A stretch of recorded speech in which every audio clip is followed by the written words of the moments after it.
It's not the house that's haunted. It's your son. What's your favorite scary movie? What's the boogeyman? As a matter of fact, it was.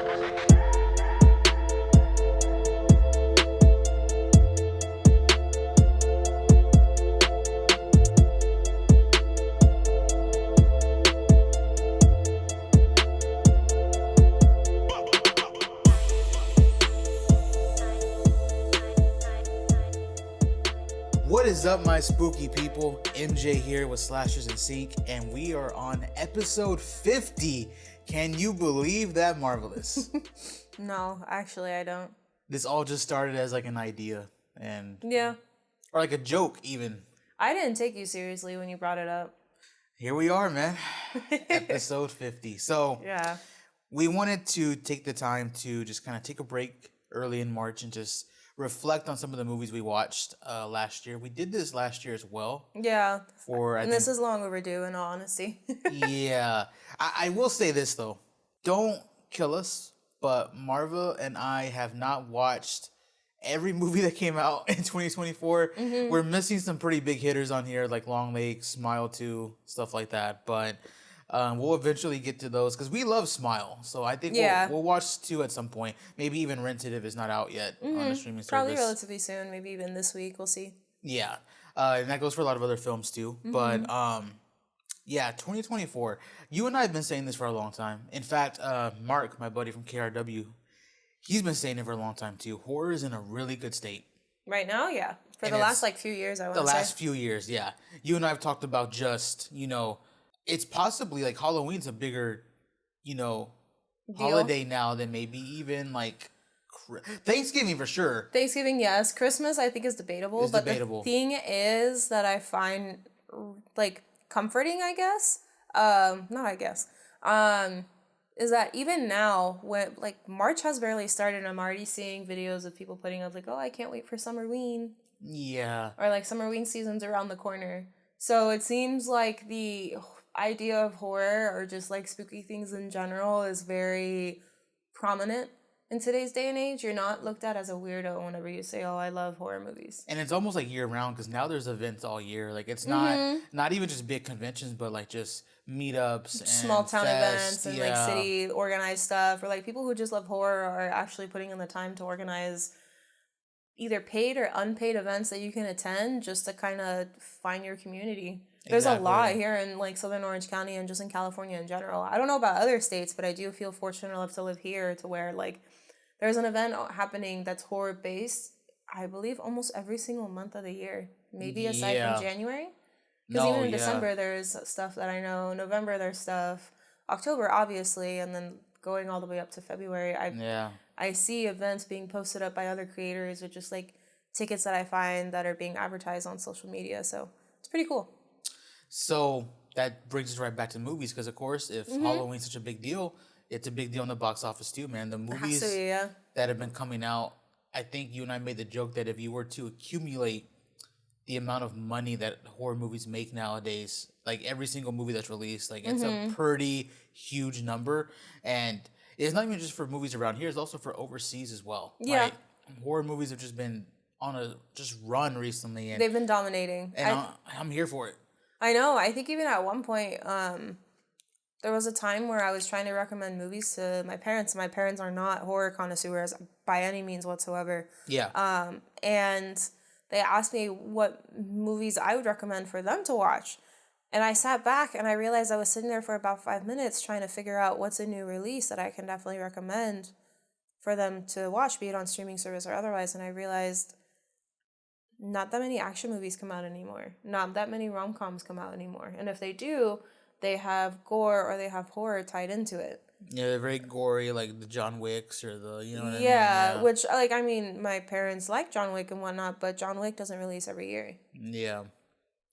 So, how did you want to do this? Are we going to go down the list? Did you want to start off with, like, our top 5 of the year? I mean, if you want to be completely honest, I'm using the IMDb site that gives me a list of all the movies that came out in 24. And it gives me a total of like 87, 86, depending. So out of the 86, I think we watched 1, 2, 3, 4, 5, 6, 7, 8, 9, 10, 11, 12, 13, 14, 15, 16, 17.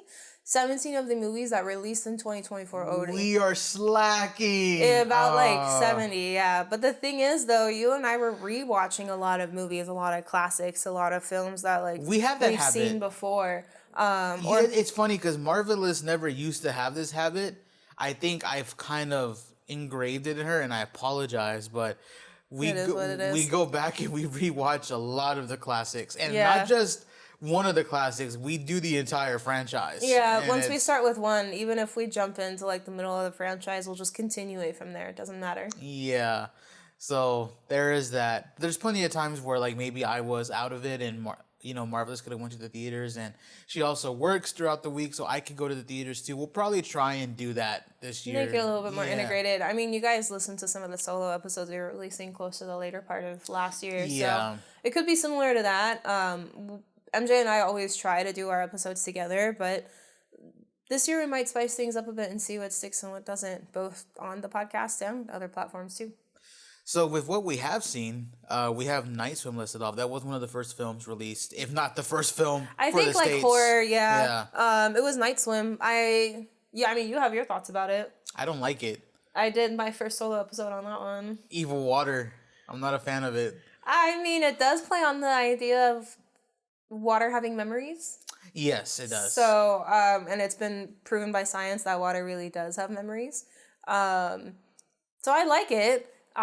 Evil Swimming Pool is also disingenuous because they actually explain in the movie that it's from like a pond. It's a spring. Or a spring, It's a spring. So the pool was built over a spring, but the pool isn't filled with regular water all the time. The spring leaks into it.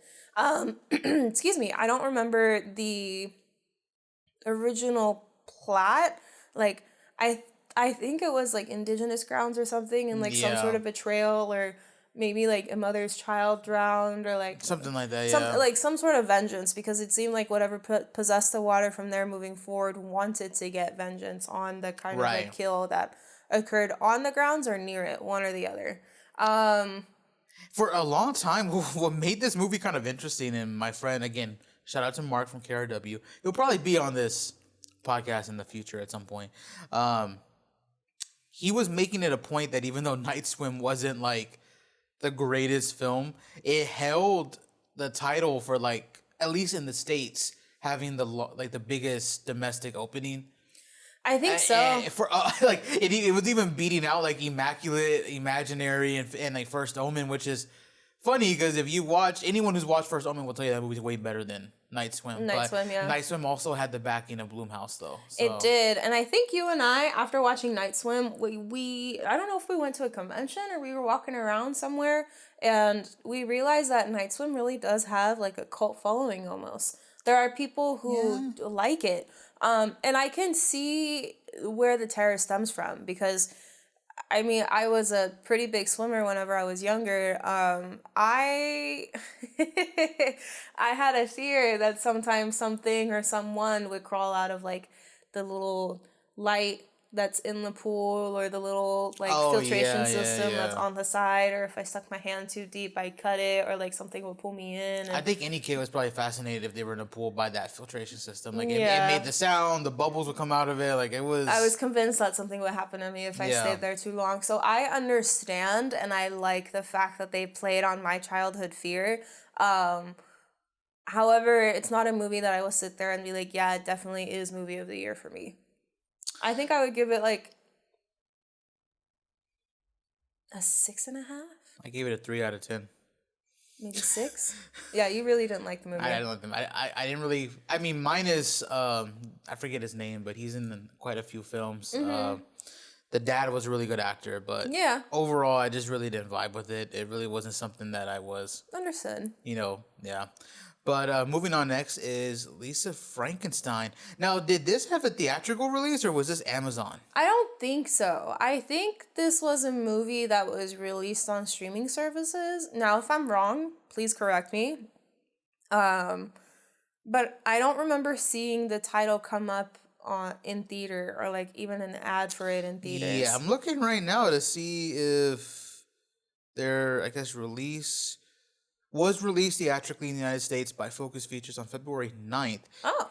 So, okay, yeah. I think it was one of those movies that came out on streaming services the same time it released in theaters. It says it came out in February. And it was released in February. So okay, so more likely than not, that's the reason why you and I didn't watch it in theaters. Fun fact about this movie, it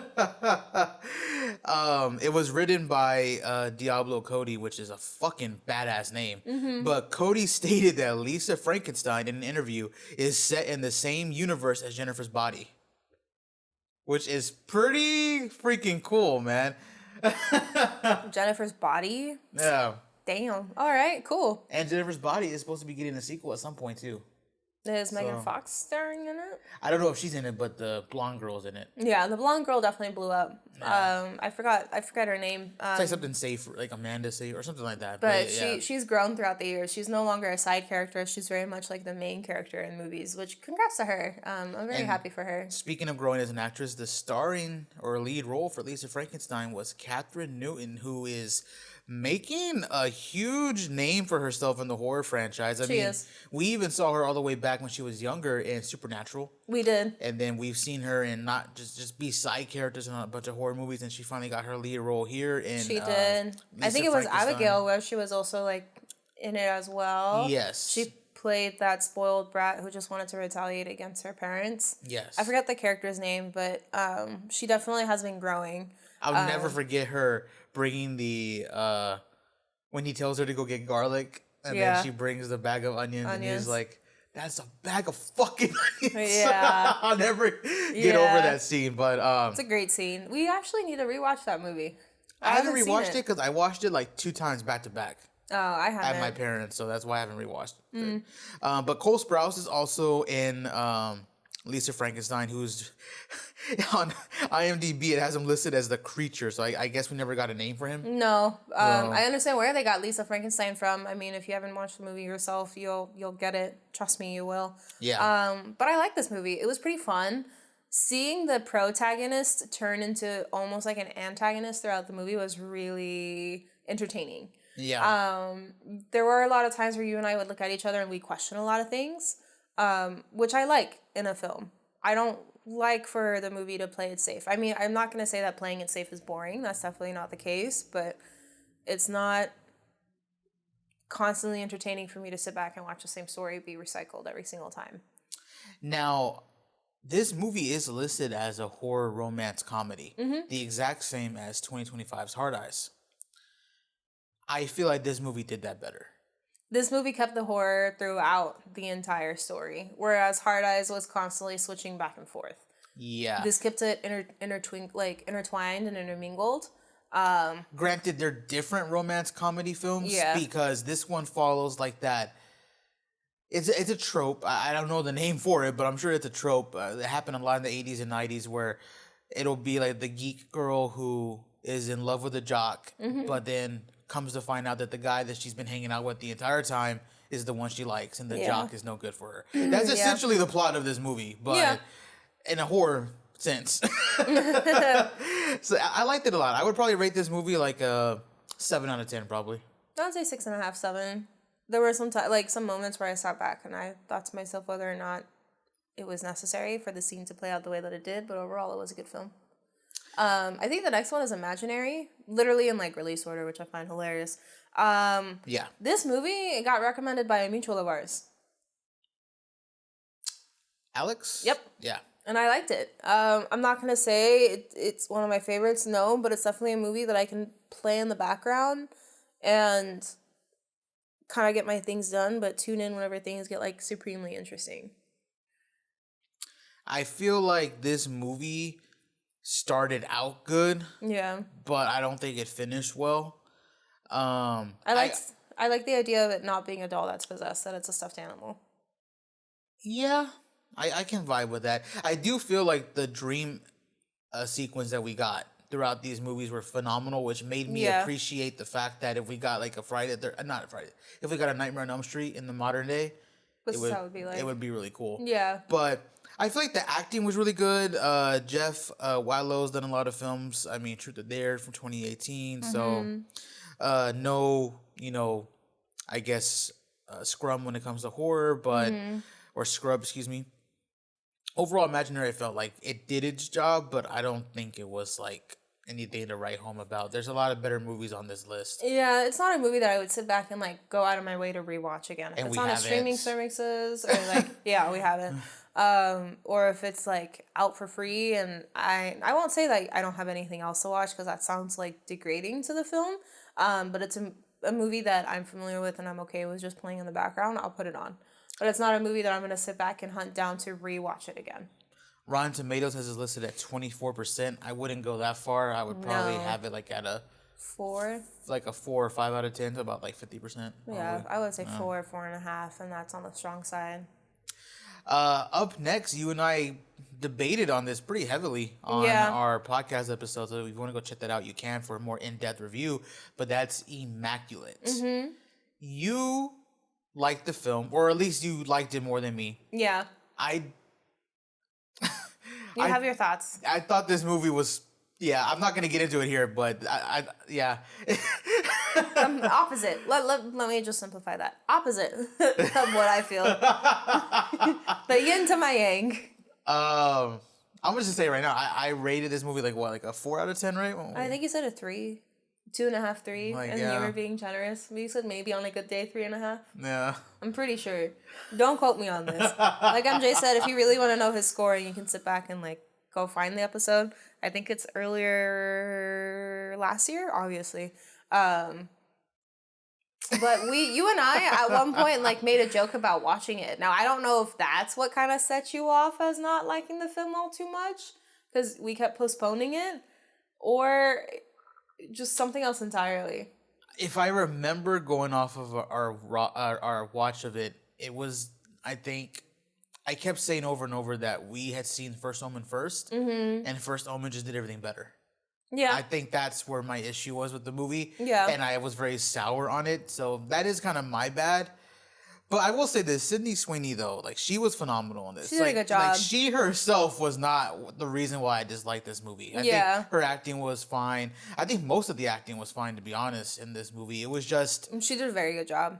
It was just for First Omen. We had already seen a lot of this, and I also just feel like the decisions that were being made also throughout Immaculate just kind of made the movie dumb, in my opinion. I think you and I, we debated on a point towards the end there where like I just thought it was really fucking dumb, and you were telling me how it makes sense, and I just told you like, no.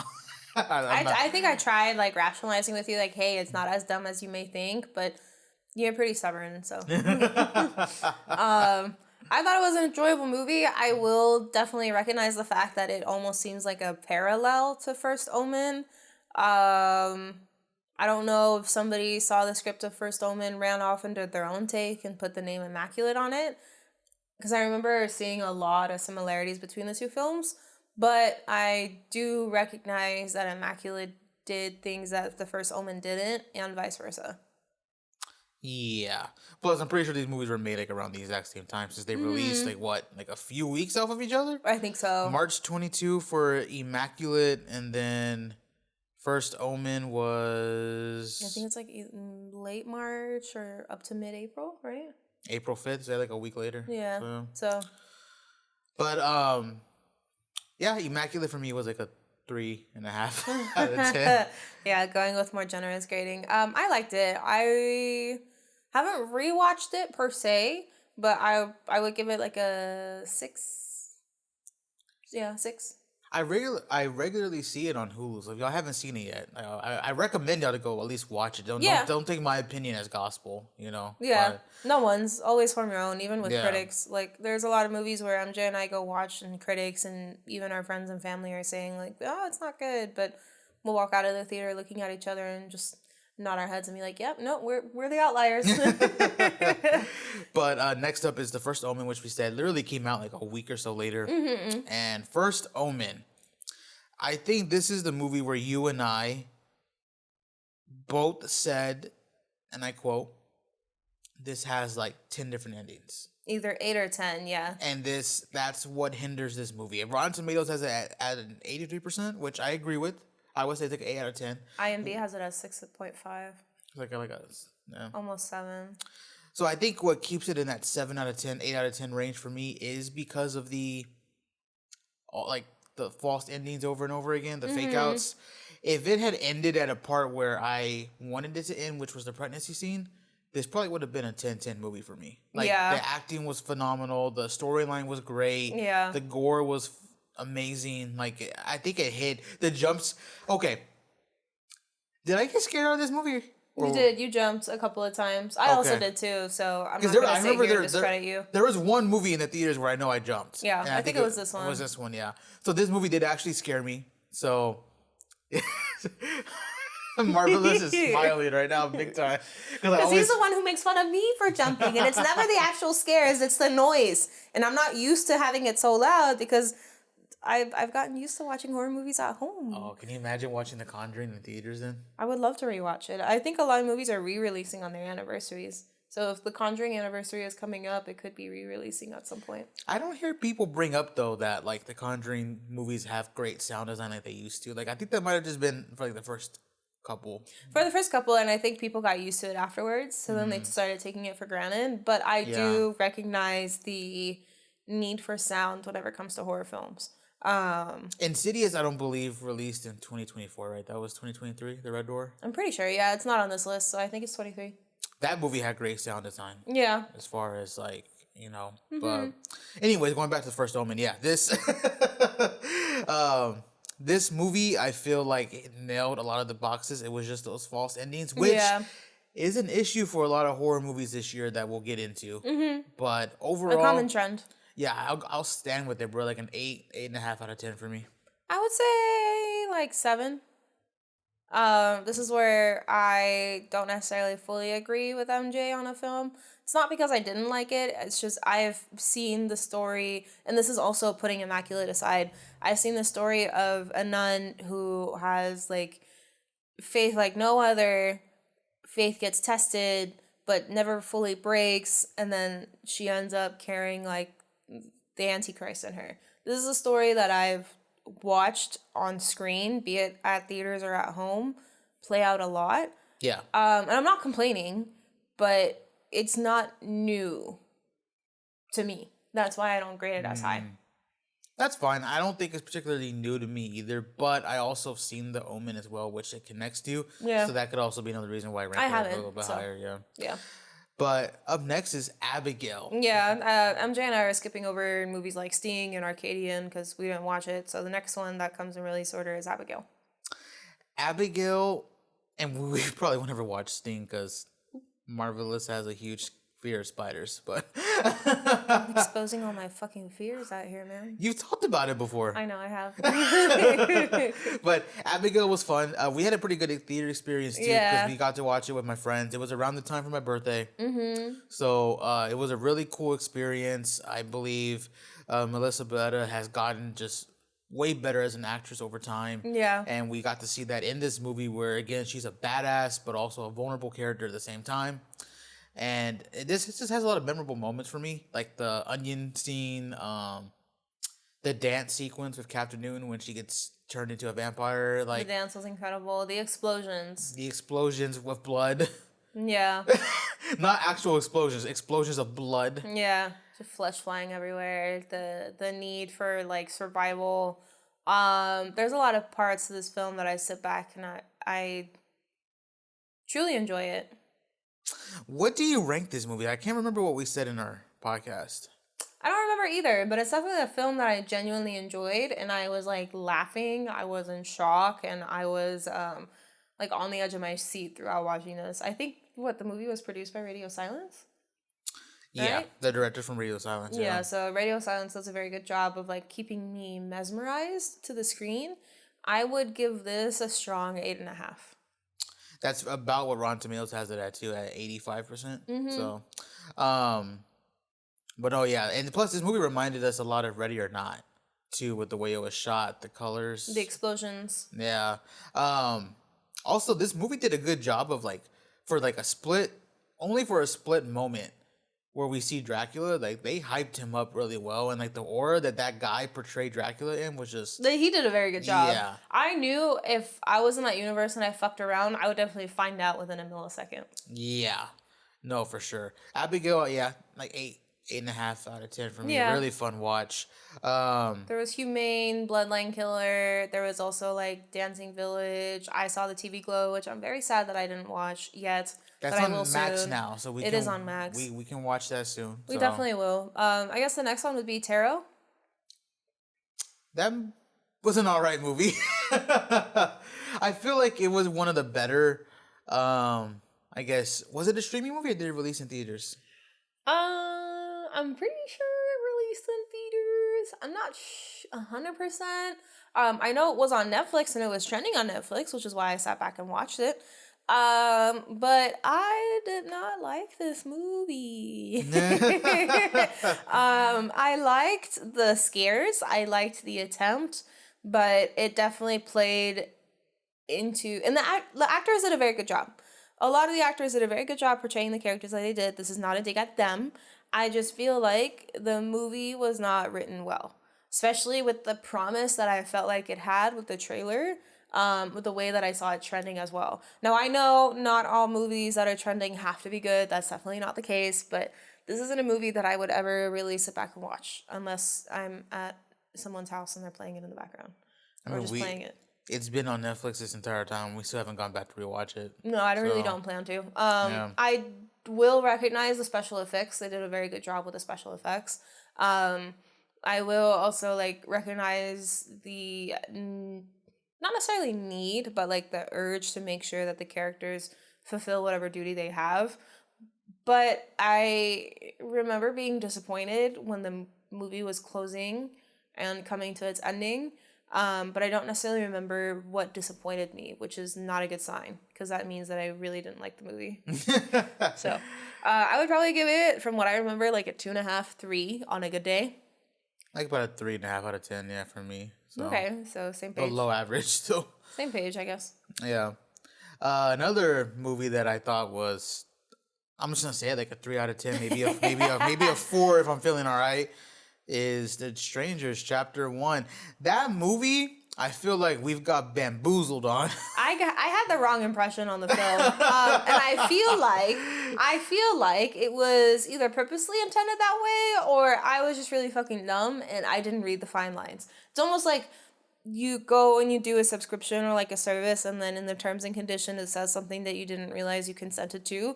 This is that movie for me. It definitely said, "Ha, gotcha," because I thought it wouldn't be a retelling. I thought it was going to be a prequel.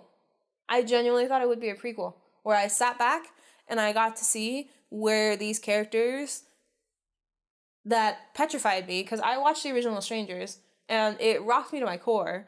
One of the reasons why it rocked me to my core is because home invasion films and just takeover films, they're not something that I can associate with oh, it's fiction. That kind of shit happens on a day-by-day basis around the world at some point. So it could very much happen to me, God forbid. Knock on wood. But yeah, no, we didn't get that. It was just two people who rented on an Airbnb, and then that rent out went sideways.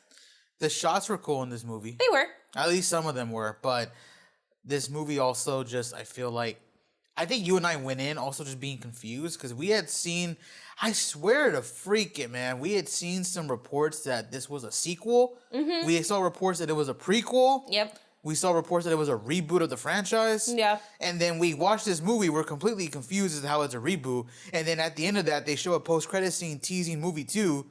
And it's I was like, okay, it's a reboot then, I guess. It's a whole new, I guess, trilogy. It was very confusing at what this movie was trying to be. Yeah. It also had modern day technology. The original was in 2008, 2007. Mm-hmm. It was very weird, man. It was very weird movie. Didn't know what to make of it. And then as we watched it, I feel like they fucked up too by going to the, I guess, woodlands or forest area. And they kind of took away the charm of the open area that the original movie had. Yeah. That you and I grew up in Texas, both in smaller areas, and we've seen what open Texas land looks like. Yep. I don't even think that movie took place in Texas. It's just it had a very similar vibe to it, and I think that's a lot scarier than being out in the woods or being out in the, you know, at least in my opinion. But yeah, 3.5 out of 10. I mean, 21% on Rotten Tomatoes, so, and then a 4.6 IMDb, so definitely below average no matter where you look at it. I think I would give it like a 2.5, 3. Another movie that fucked us up too, which I don't think is as bad as The Strangers Chapter 1, but I'll let Marva talk about it. It's In a Violent Nature. A movie that I genuinely had a lot of excitement walking in to watch. And I think you did too. I'm pretty sure it's a Shudder film. Yeah, but it did have a theater release. It did have a theater release, which I was very excited for because MJ and I are big fans of Shudder. This is not paid or sponsored, by the way. But hit us up. Yeah, definitely.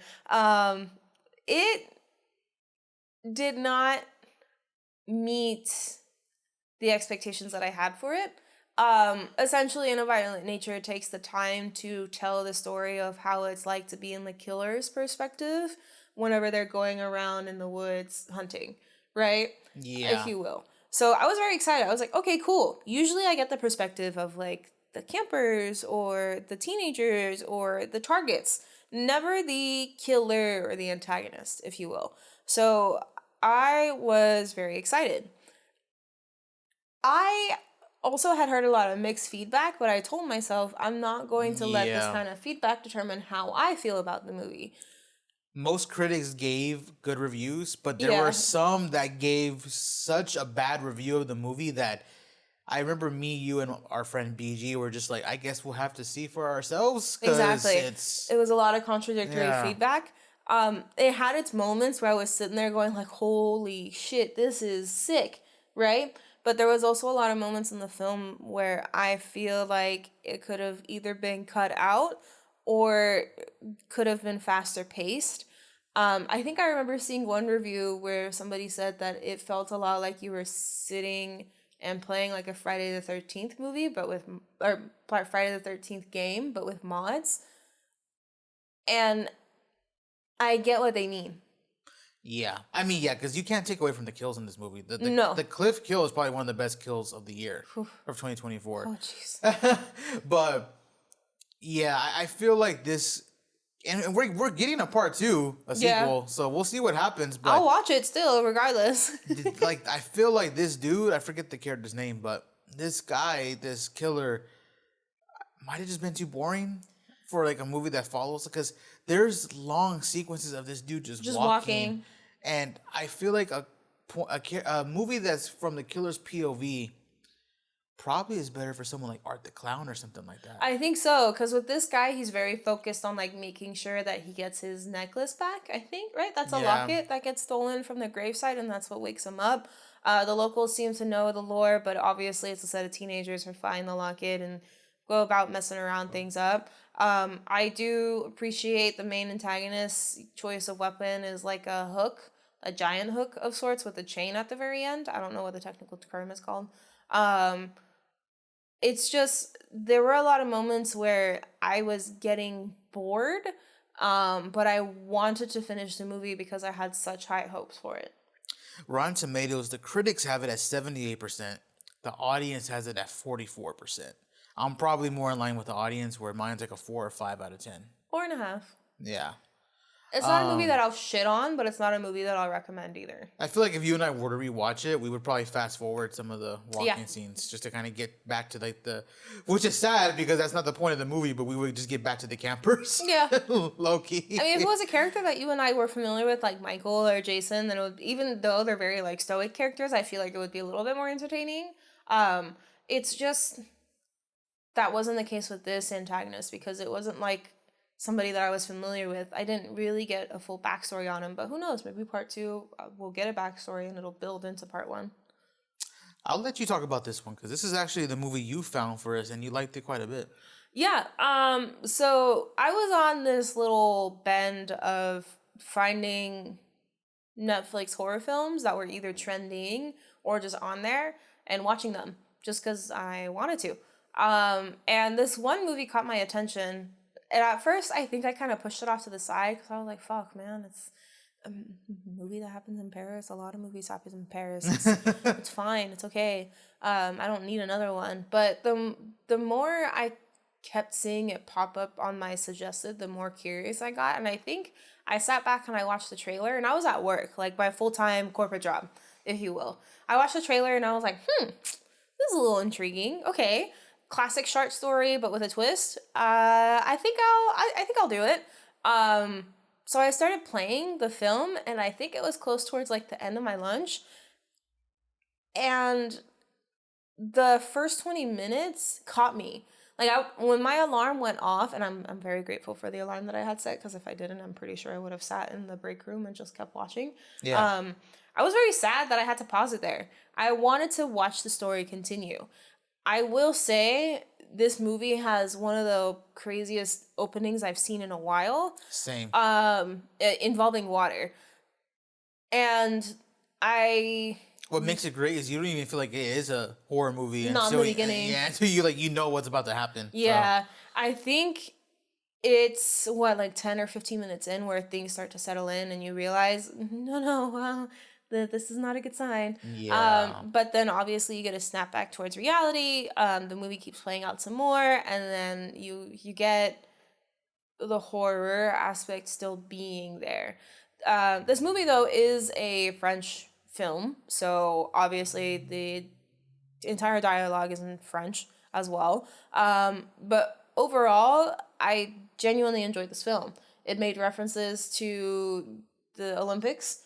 It made references to current issues such as the fucking greenhouse effect and pollution and just the ocean, retaliation, things like that. Had callbacks to Jaws and stuff too with some of the kills. So it definitely gave its respects when respect was due, and I was surprised that this movie wasn't as widely received as I thought it would be. But 30% audience score.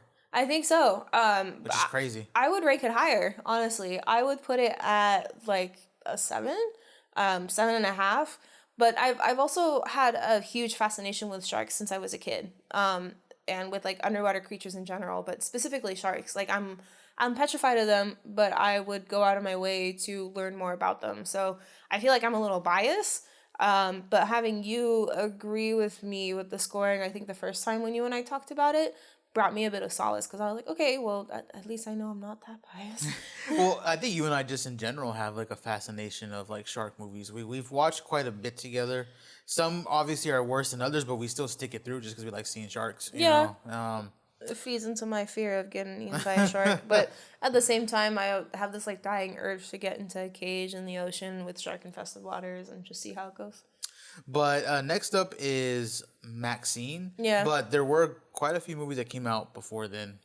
Yeah, I think it was, The Watchers, another Shyamalan movie. There was Handling the Undead, The Exorcism, A Quiet Place Day One, so the prequel. I have not seen the Quiet Place franchise. I currently watched the second movie. Yes, I watched it out of order. I'm sorry. But we did watch Maxine, and I remember you and I watched it in theaters, and we were pretty hyped up about this. To the point that I think we went day of release or the day after. It was release? Day of release, yeah. One of the two. No, it was day of release, I remember. Yeah. We had huge expectations for it just because it was, at least at the time, it was the conclusion of the trilogy of Ty West's X trilogy. Yeah, there's a fourth one coming out. Oh. I don't know what they're going to do, but it's the fourth one. Okay. But yeah, this was the conclusion to the X trilogy at the time, and we were super hyped for that. We liked X, loved Pearl. Yeah. So we were ready for this. Funny enough, I actually thought this movie might be the weakest amongst them. You may have a different opinion of me, but I think so. I think my ranking in the podcast episode was Pearl X Maxine. I think yours is Pearl Maxine X. Yeah, Pearl Maxine X, and the reason why X is a little bit lower is just because of the old people fucking. Yeah. That's literally it. Everything else was really good, but I actually felt physically uncomfortable watching that scene. What also didn't help was that I was in the theaters with my younger siblings watching this movie and their dates. So in the back of my mind, I was thinking, fuck, these people think I'm so weird. But self-conscious. yeah. But I don't know. I thought it was still good. Like I still liked X. I liked Pearl. I liked Maxine. I liked how everything caught up to her, and we watched it catch up to her. Now, obviously, the story takes the time to really explain everything that leads up to this point of Maxine's life. And I liked the twist where her father is the one going around and killing all these folks that are in Hollywood. Or at least growing actors and actresses, if you will. People who I guess were committing sin according to him. So, yeah. I feel like the movie is good. I want people to know I'm not hating on it. It is a good movie. It definitely tied all the strings together. It's just, again, the weakest amongst the three, in my opinion. Yeah. Because I do feel like what made X special to me, besides just, the whole sex scene with the old people, was that dear. I feel like Ty West was able to capture the 70s really well. It came off like a Texas Chainsaw Massacre movie to me. It did. This obviously does capture the 80s well, too. Yeah. Ty West does a very good job of capturing the decades that the films take place in. I think even with Pearl, he did a very good job. The movie, takes place in either the 40s or the 50s? Yeah, but the 40s, I think. It definitely did a very good job in capturing the era, which is very difficult. And plus, I remember... Dead Meat, they made a point to say, like, if you're from LA, then, like, Maxine is, like, a complete, like, love letter just to that city. Just, like, even starting off with, I believe that one actress doing cocaine with, like, the SAG card. Yep. Like, her actor, license or whatever. Yep. And then, I mean, you and I had just visited the studio lots, too, for my birthday. So for Warner Brothers. So we saw that, too. So, if you're from the area, it is kind of like a little bit of a love letter, to it. Which I liked. Yeah, so overall, it's a good movie. I just like it's the weaker of them, and we still rank it I give it like a 7 out of 10 still. I would say 6.5. Mine's just a little bit lower. I can go with 6.5 actually. Yeah, 6.5, 7. Yeah. Next up though is we missed a lot of these. These films come into play. Long Legs, which we've heard that movie fucking sucks, but we'll be the judge of that once we check it out. Yeah. The Inheritance, haven't heard much of that. Still haven't seen that one. Oddity, I heard good things about that, but I haven't watched it, obviously. The Beast Within, The Last Breath, but that brings us to M. Night Shyamalan's Trap. Now, oh dear. Trap, I will say, was a better movie than Knock at the Cabin. Yeah. Low bar, though. Very low bar to try and, exceed, if you will. Knock at the Cabin, we were not fans of at all. We've heard that the book is better, so maybe we'll check that out in the future. I'll probably read it. I'll say this. I liked it for what it is.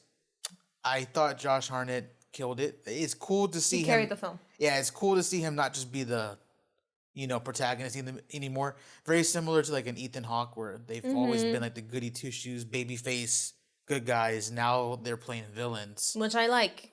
And I remember speaking in that episode, and this is one that you weren't featured in.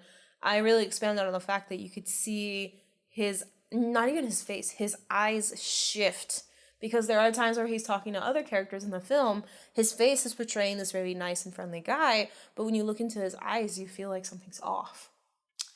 Now, I'm the one who brought up false endings with First Omen. Yeah. However, I'm going to throw it over to Marvelous, because she has her own little rant about this film and what she actually did at the last 10 to 15 minutes of 20 minutes. Which pretty much was her getting off the couch. So I'll let her explain all that. Yeah, so I liked the film.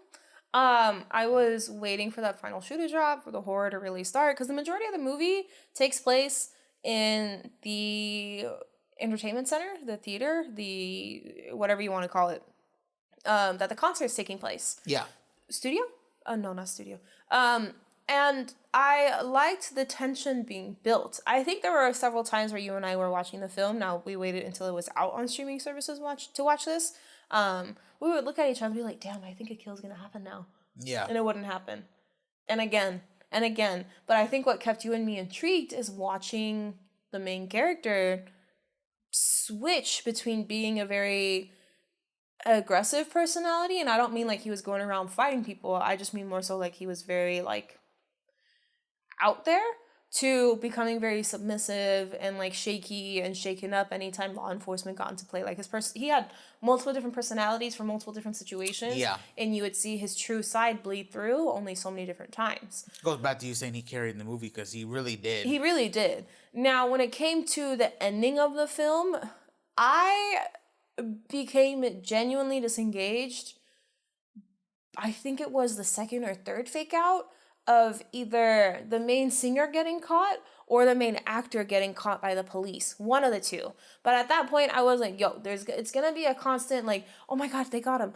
No. Oh my God, she's nearly killed. No. Oh my God. And then I got up. I started doing shit around the house. And then I even started tuning out the audio that was coming from the TV. I think it was, when the wife finally sits down with her husband and says, like, hey, I think I'm the reason that cops were storming the concert center or the entertainment center. That's the reason why, like, you're under scrutiny, but I only thought you were cheating. Like, I didn't think that you were actually going around and killing fucking people, which he has his own little, like, retaliation towards. But you were the one who had to explain this to me. I didn't even want you to, like, rewind for me to catch what they said to each other. You had to tell me, hey, oh my God, it was the wife who ratted him out, but it's because of X, Y, and Z. And I sat back and I was like, bullshit. But it looks like it really wasn't bullshit. I don't know. It's an okay film. It definitely has a good start, but the finish definitely takes it away from me. I think it was almost even more egregious than First Omen because it just kept going to the point to where those last 20 minutes felt like a lifetime. Yeah. Like a lifetime. I hope whatever Shyamalan works on next, he's able to nail something, man. I hope so too. He's been on the miss so far recently, but unfortunately. So we skipped All My Friends Are Dead. We did not see that. No, we also didn't see Mousetrap. I watched a little bit of it. Oh, jeez. Fucking horrible the first 10 minutes of it, man.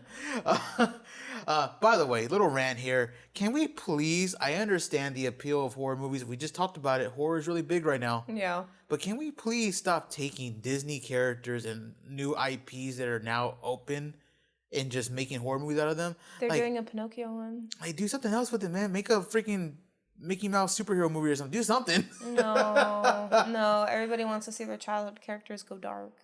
But we also skipped Cuckoo. Yeah, which has a high rating here on IMDb or DB. I don't know about Rotten Tomatoes. I haven't checked it, but I've heard good things about it. It was on my feed for a good while. I just think you and me didn't take the time to watch it. Now this leads us to one film that was actually BG's favorite movie of the year, and I think, or best horror movie of the year. I think that got stumped though with Smile 2, and that is Alien Romulus. Yeah. I like this movie quite a bit. How about you? I liked it. I'm not as familiar with the Alien franchise as you are. Funny enough, I think I wanted to watch it, but I didn't take it as seriously until I started dating you. Right. It's a good film. It's a good series. It's a good franchise. I didn't really have anything to talk bad about it.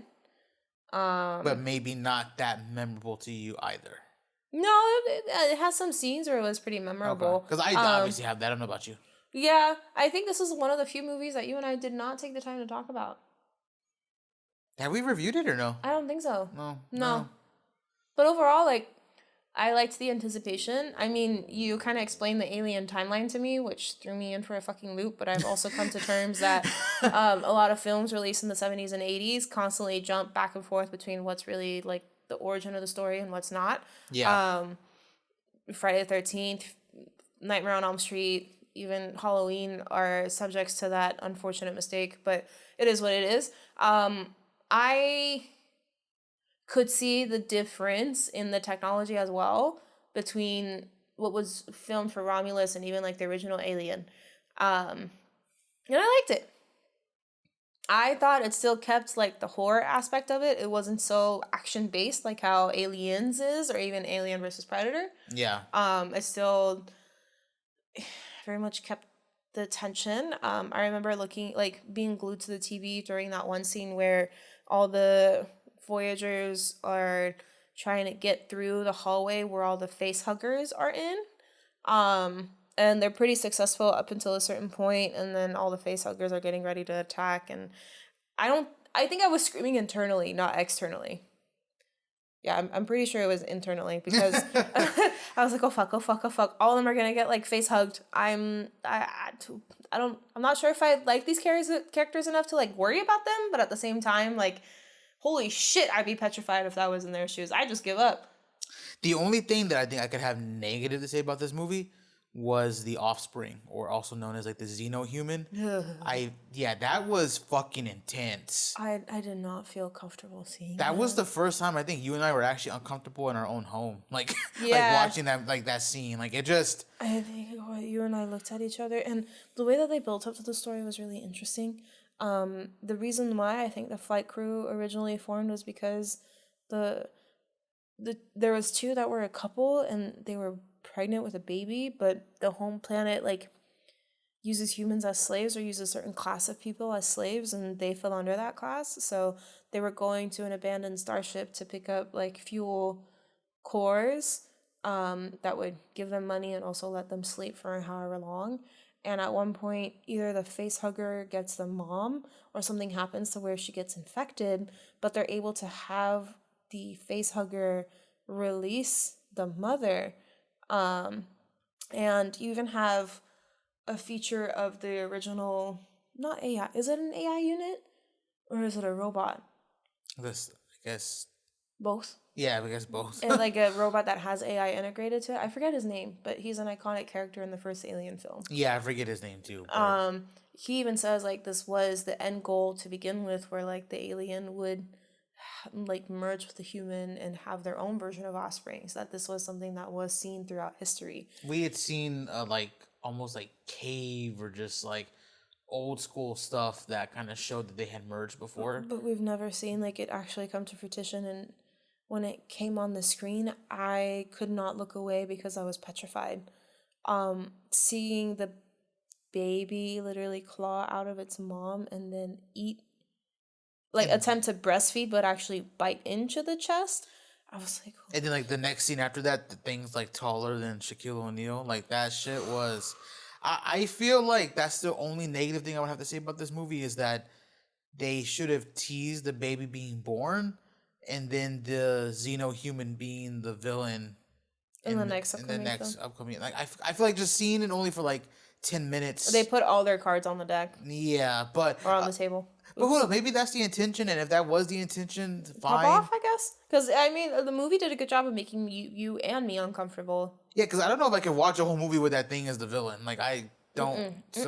But either way, Rotten Tomatoes has it as an 85%, 84%, and then, I mean, I would give it an 8. 7.1 IMDb, so I would give it like an 8 out of 10. Yeah. Maybe 8.5 on a good day. So. But again, we missed quite a few movies here. We missed Stream, Blink Twice, Which Afraid. Was pretty like advertised for a good moment. Yeah. I think Channing Tatum's in Blink Twice. Yeah. He's the antagonist. It's cool seeing these characters that are constantly depicted as protagonists or like comedic relief, taking a step back and doing more horror, if you will. But we're at Deliverance. I'm gonna let you speak on this. Okay. So remember how I said I was on a bend of like finding horror movies on Netflix that were trending to watch, just so this way it could pique my interest? Because just like how MJ said, he and I have a bad habit of rewatching films. Thanks, by the way. So I was like, fuck it, I'm gonna try something new. I saw The Deliverance. It was trending for I think about a week and a half. Where I was like, okay. Now I really do need to check it out. I played the trailer. I was really intrigued. I found out that it's actually based on a true story. Now, obviously, just because it's based on a true story doesn't mean that everything happened like bar for bar. Yeah. And the movie caught me off guard in the beginning. It was very, okay, here's this mom's life. Single mom, by the way. She's doing her best to make sure that she's providing for her kids. Her kids hate her because they don't think that she's providing. She drinks a lot. They prefer their grandmother over their own mom. And even the grandmother constantly takes pokes at said mother. And as time passes, we see the youngest kid whispering and talking to a figure, if you will. And I don't know. I feel like the movie kind of started to actually go downhill when more of the horror aspects got featured. Yeah. And what I mean by that is this. You have this, like, anticipation grow. You're getting introduced to this family. You're learning exactly how their life is life, the struggles that they have. Every single character, not just the mother, all the kids, even the eldest child. And you see these bonds constantly break and, like, reform, and the tension between all the family members, the constant need to want to provide for your kids but not having the funds or the money to, or hell, not even getting along with your in-laws but still doing good deeds behind closed doors and not advertising them. Yeah. But when it came, I feel like the horror was so introduced late into the movie that the rest of it was really rushed. The kid gets possessed, gets sick, mom goes into, like, a state of desperation, wants to make sure that she saves the kid, suddenly finds like a new renowned idea of religion, finds somebody who's willing to try and exorcise said demon. The expert can't even exorcise it, but mind you, we get a backstory about how this expert, like, fucked up. Yeah. And she ends up dying. Mom comes in, rescues everybody, but it's because of her newfound faith. And this is all within, like, the last 45 minutes of the film. Yeah. Which I understand you need time to set up the stage, but once the stage is set, take your time in explaining the rest. Don't bum rush it because you're trying to make sure your movie is less than 2 hours. I also feel like where we started and then where we ended, it was a bit too much. Complete difference. Yeah. Which I understand. Like, the mom is struggling. She's not that religious. She thinks religion is just a bunch of, like, mumbo jumbo, right? And you see that transition throughout the movie, but I don't either cut out a bit of the everyday life or put more in of the possession, if you will, and, like, the steps for it. Because the ending was some, like, Conjuring 2 type shit. It like was. Opening a portal, like, person flying around. Like, it Yep. was not expecting that out of this type of movie. Like, not the way that it started. The movie starts off like fucking South Central. Like, Yep. it's you would not expect it to be a horror movie, let alone that type of horror. Nope. But yeah.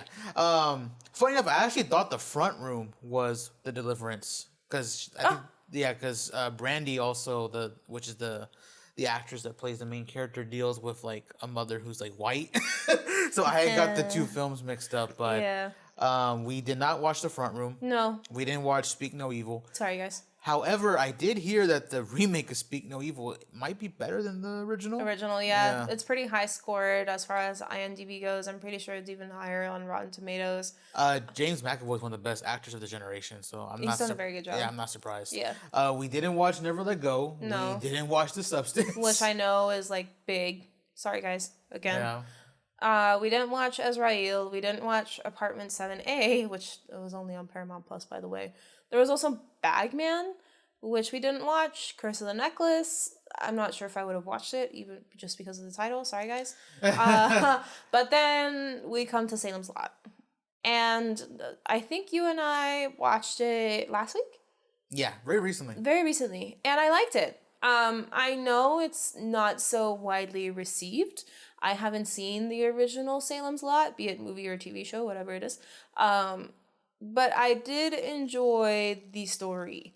Now, I have also been on a Stephen King bend, and I've been watching and consuming a lot of things Stephen King. So, don't take my word for it, I guess. I liked it too. Yeah. And I've seen a lot of Stephen King movies, both old and new. Mm-hmm. I thought the movie did a good job. I feel like the actors were on point. I feel like the characters were likable. We fell in love with multiple characters at one point. Yeah. I mean, yeah, no, I was digging it. I feel like they didn't really disrespect the vampires either. They were pretty on point. No, I think this was the first movie in a long time where I was sitting there and I was actually watching it through my fingers because I didn't want certain characters to die. Exactly. Yeah. But yeah, I would rank it. I know it's pretty low. People have given it like a 5 out of 10, maybe even a 4 out of 10. Mm-hmm. I wouldn't go that low. I would probably put it like a 7 out of 10 probably. So 7 out of 10. I would give it a 7 out of 10.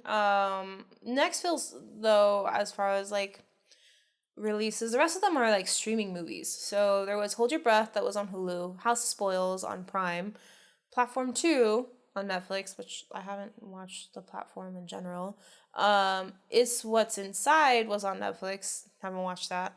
Spin the Bottle was a theater release, which we didn't watch. VHS Beyond, I've actually seen the VHS franchise, so I'm a little sad that I didn't get to see this. Probably will in the near future.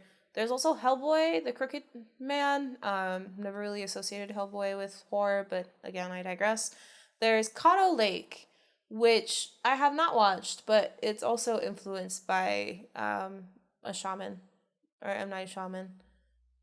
I guess next movie after that would be Terrifier 3. I like Terrifier 3. Yeah.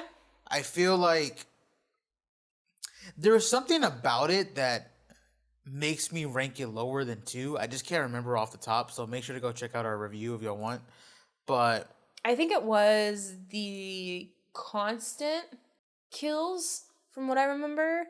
I also feel like the demon or the devil, whatever it is that's possessing Victoria, I feel like I liked it better.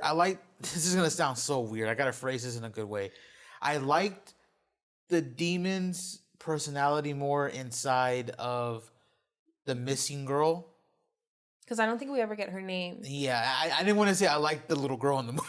That sounds fucking weird. Yeah, that does. So I liked the demon possession of the missing girl in 2 versus him being in Victoria. Like, I just feel, I don't know. It felt more, I guess, scary?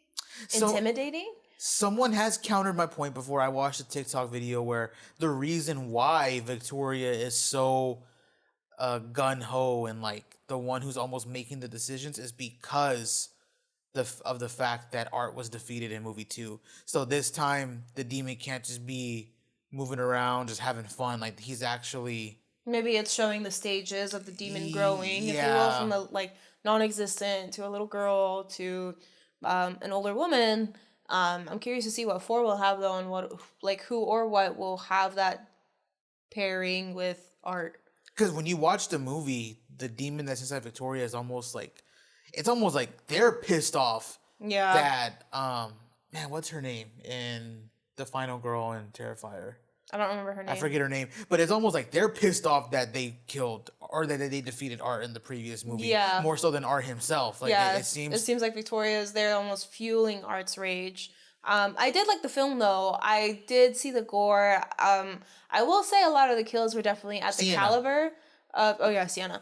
I will say that the kills were on the caliber of like the bedroom scene, but because they were happening in such quick succession, I did not feel that like, holy shit, this is playing out on the It didn't leave the impact that the bedroom scene did. Yeah, at least not for you and me. Now I get where other people come from, and I think you and I actually talked about it, and that's where I said no, it's very fast, it's back to back. Like, you and I can't always take the time to watch somebody get tormented for like 20 minutes on screen, and I don't want to see that for every single kill, because Art, I think, caught the most amount of bodies in this movie. Also, too, I just remember now looking up the names of the actors and actresses for this film. Damien has talked about it and said that Jonathan is dead. Yeah. However, directors, writers, they've all said different things. The movie showcased different.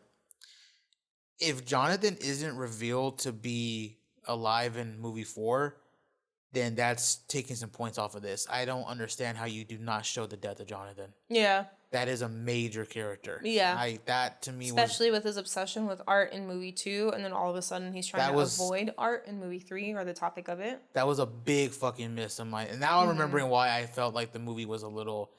Again, it's a good movie. I ranked 2 above it. Yeah. And I would probably give it like a 6 out of 10, maybe a 7 out of 10. I would say 7.5. I liked the fact that it was a petrifying film taking place on Christmas. Yeah. Good Christmas movie. Just don't show your family. I think the rest of the films leading up to Nosferatu we did not watch, and then the films after we also didn't watch. So Nosferatu was the final new release horror film that you and I took the time to go to theaters for. Yeah. Eggers is phenomenal. Great director. I said this in our review, but I don't know how someone that beautiful can be this creative. Like, it's almost like unfair. Yeah. But yeah, I'll say this. I'll say this right now. If we're going off of technical stuff, like terms, if we're going off of like cinematography, storytelling, acting, like ensemble cast, then Nosferatu is bar for bar the best horror movie of Definitely 2024. Is it my favorite horror movie of 2024? No. But if you're putting all that stuff together, these other movies can't really compare against. Like that cast is fucking crazy, bro. It is. Aaron Taylor Johnson, Willem Dafoe, Lily Rose Depp, and I also forget Homeboy's name, but he's in everything too. Like, that was a huge cast, and then the storytelling was crazy. Oh, Bill Skarsgård, there we go, the guy for Pennywise. Yeah, he's been in a bunch of horror movies, and yeah, like, I just feel like if you're going off of that alone, it's probably the best movie you're gonna watch that year, or you watched last year. I liked it. Like you said, it was definitely a lot of money and a lot of time placed into creating this film. But the end result was gorgeous. It's not a movie that I particularly can like play in the background. I definitely need to be in the mood for it. My dad tried to watch it, and then I think you and I were like, "Hey, let's go hang out with mom." Yeah. I was willing to sit back and try again. But then I realized I'm not forced to watch this, so it's okay. Yeah. It's not like it's a movie that I'm avoiding to watch again. I just, again, feel like I need to put myself in a certain mood or in a certain mindset before I tackle it. Definitely did a good job of making me feel uncomfortable. Definitely did a good job of like giving me good scares, more so with sounds than anything else. And feeling the tension build throughout the entire film of like, who is Count Orlok was insane. I mean, I already knew because I haven't seen the original one, but I've seen references of Nosferatu and what it is. But having, or like, I guess watching the realization set for all the different characters was amazing. I'll say this.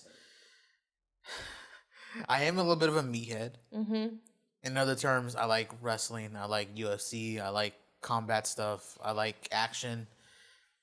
So looking at it from a point of view like that, the one thing that I will say about this movie that doesn't really make this a 10 out of 10 for me is that Nosferatu is kind of a little bit of a bitch in this movie. But it is what it is.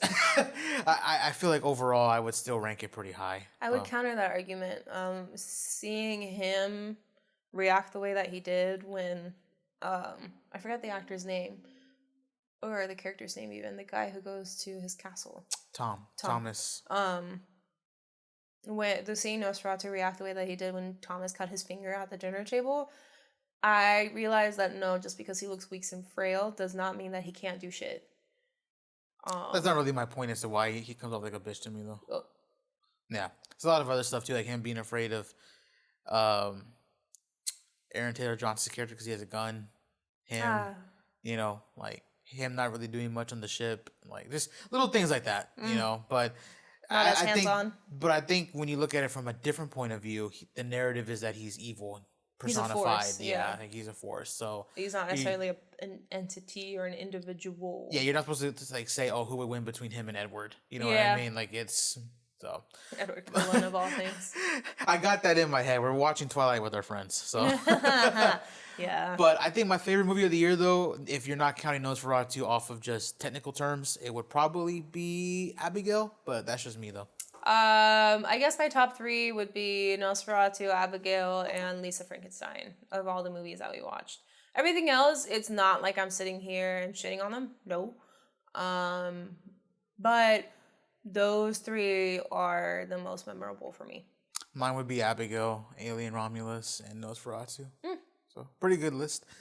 But let us know what you think of horror movies of 2024. I mean, I know we missed out on quite a few, but that also means we have more to talk about this year. We also didn't mention this, and I'm sorry. It's almost like we're doing an outro. You and I were very much on the bend that horror films, while there is a plethora of them coming out in 2024, they're not up to the caliber that we thought they would be, at least in the very beginning. I think in the beginning, yeah. I think In a Violent Nature is what we watched Strangers and then we watched In a Violent Nature, and you and I looked at each other and we were like, do we really want to keep going to theaters for these like horror films? And we took a long purge, and then that's when we hopped back on later with Maxine.